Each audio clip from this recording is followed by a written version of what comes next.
বগুড়া জেলা 12টা থেকে এসেছি। আমাদের দীর্ঘদিনের দাবি, আমরা কয়েক বছর যাব আমরা একই দাবি নিয়ে আন্দোলন করছি। সমযোগ্যতা থাকা সত্ত্বেও আমাদেরকে বিভিন্ন ভাগ থেকে বঞ্চিত করা হচ্ছে।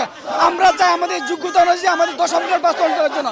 বিভিন্ন ডিপার্টমেন্টে দেখা যায় দ্বিতীয় শ্রেণীর ছাত্র, অথচ আমাদের ডিপার্টমেন্টে অধিকাংশ শিক্ষক দ্বিতীয় শ্রেণী থাকা সত্ত্বেও আমাদেরকে দ্বিতীয় শ্রেণীর মর্যাদা দেওয়া হচ্ছে না। আর আমরা এই মর্যাদার লড়াই অনেকদিন যাবৎ সংগ্রাম করে যাচ্ছি। আমরা যখন মর্যাদার লড়াই নিয়ে রাজপথে নামি তখনই আমাদের সাথে সরকার তার পেটো বাহিনী দিয়ে আমাদের উপর আক্রমণ করা হচ্ছে। আমরা এটা মানি না, আমরা এই প্রতিবাদ জানাচ্ছি। আমরা চাই আমাদের বন্দী ভাইদেরকে মুক্ত করে 10ম গ্রেড বাস্তবায়ন করে আমাদেরকে আমার বিদ্যালয়ে ফিরে দেওয়া হোক। আমরা যাতে শিক্ষায় অবদান রাখতে পারি, আমরা যাতে সুন্দর জাতি গঠন করতে পারি আমরাও চাই। কিন্তু সরকার এই বৈষম্য শিকার হবে না, আজ দেশের এই অধোপতনতি। কিন্তু সরকারের সদিচ্ছা থাকলে তো হবে সব সম্ভব। কিন্তু দেখেন এই যে আমাদের ঘরে ছাত্ররা দেশ চালাচ্ছে, আর আমরাই তাদের দ্বারা নির্যাতিত, তাদের দ্বারা বঞ্চিত। আমরা যে তাদের সুবুদ্ধি হোক, যাতে আমরা এই শিক্ষক সমাজ সারা দেশব্যাপী কলঙ্কিত হয়, প্রশংসিত হয় এবং তাদের সম্মানে আসনে অধিষ্ঠিত হয়। আমাদের 25 বছর চাকরি, অথচ আজকে আমাদের কোনো পদোন্নতি নেই। এটা কি কোনো বিচার? এটা কোনো সভ্য দেশের বৈশিষ্ট্য হতে পারে? এটা কোনো ডিপার্টমেন্ট হতে পারে? সরকার কেন এটা বুঝে না? আমাদের আপত্তি।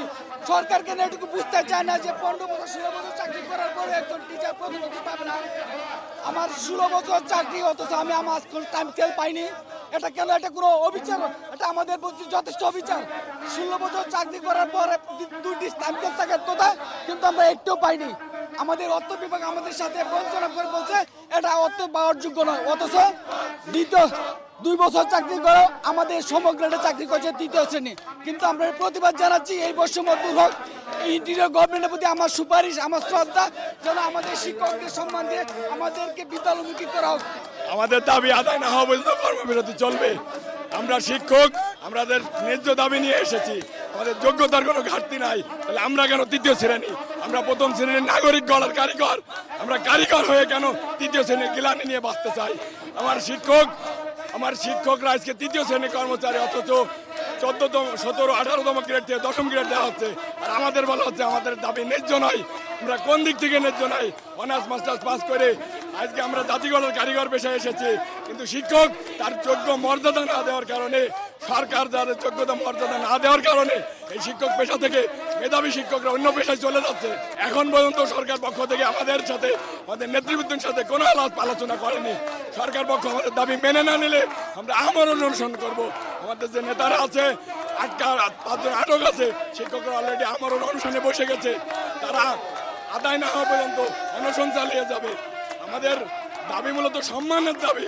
আমাদের যেসব শিক্ষকরা আছে 15 বছর 20 বছর চাকরি করছে, আমি যার ছাত্র, আজকে আমি শিক্ষক যে পর্যায়ে, সেই শিক্ষকও সেই পর্যায়ে আছে।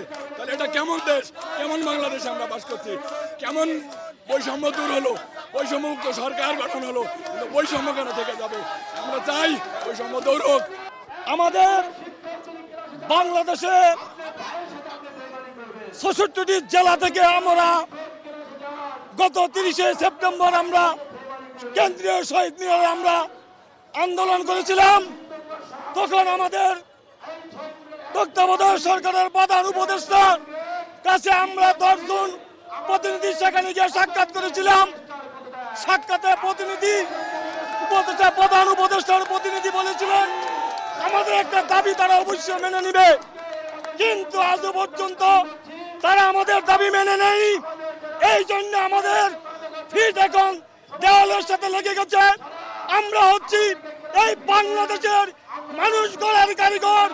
আজকে তারা ডিসি হয়েছে, এসপি হয়েছে, গোয়েন্দা বিভাগে চাকরি করে, তারা সেনাবাহিনী হয়েছে, নৌবাহিনী হয়েছে, তারা বিচার বিভাগের আদালতে তারা উচ্চপদস্থ কর্মকর্তা যারা এখানে বসে আছেন, তারা আমাদের প্রত্যেকে সরকারি প্রাথমিক বিদ্যালয়ের শিক্ষকের কাছ থেকে তারা লেখাপড়া শিখে তারা উচ্চ পর্যায়ে আসন অধিষ্ঠিত হয়েছে।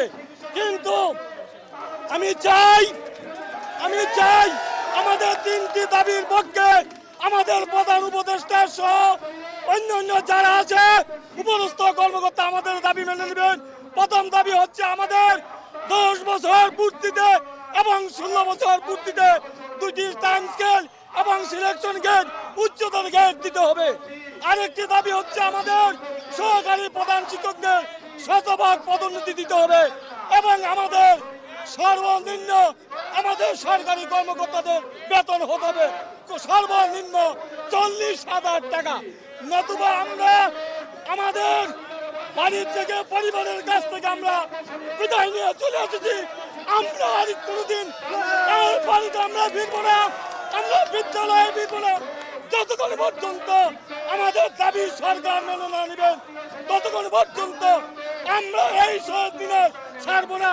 এই পর্যন্ত গতকাল আমাদের 238 জন শিক্ষক আহত হয়ে ঢাকা মেডিকেল হাসপাতাল, উত্তরা মেডিকেল হাসপাতাল, জংশন মেডিকেল হাসপাতাল, বনানী মেডিকেল হাসপাতালে চিকিৎসাধীন অবস্থায় তারা মৃত্যু সজ্জায় লড়ছে।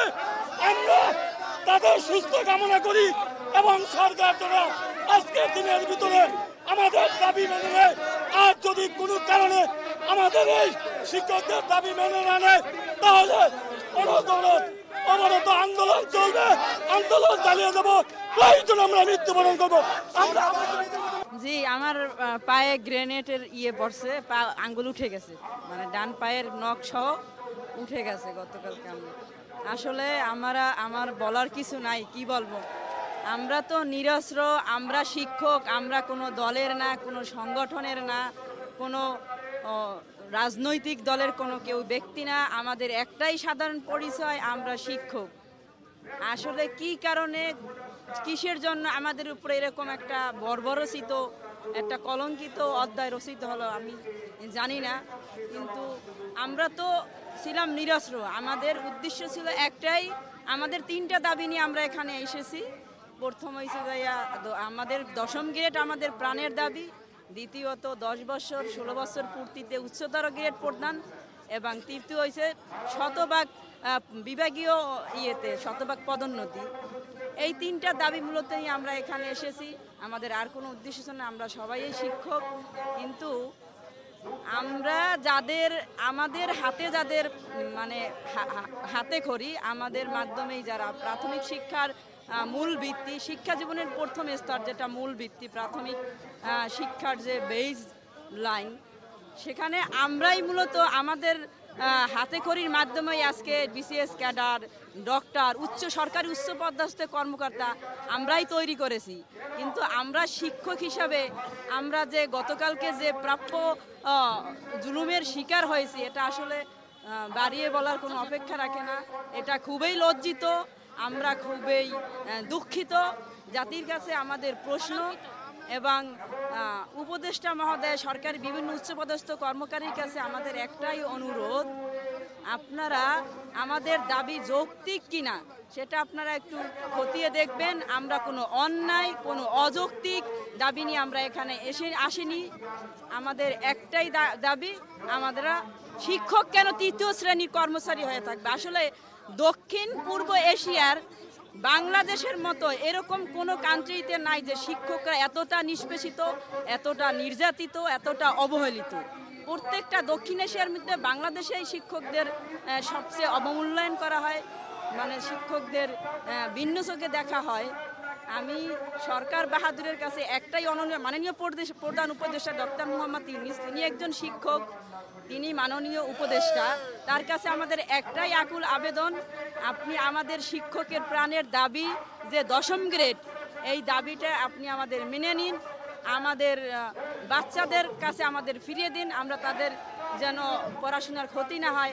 আপনারা যত দ্রুত আমাদের দাবিটা মেনে নেবেন, আমরা তত দ্রুত আমাদের বাচ্চাদের কাছে ফিরিয়ে যেতে পারবো। কারণ আমরা চাই না তাদের পড়াশোনার কোনো বিঘ্ন ঘটুক, কোনো ব্যাঘাত ঘটুক। আর যদি তাদের পড়াশোনায় কোনো বিঘ্ন ঘটে বা ব্যাঘাত ঘটে, এই দায়ভার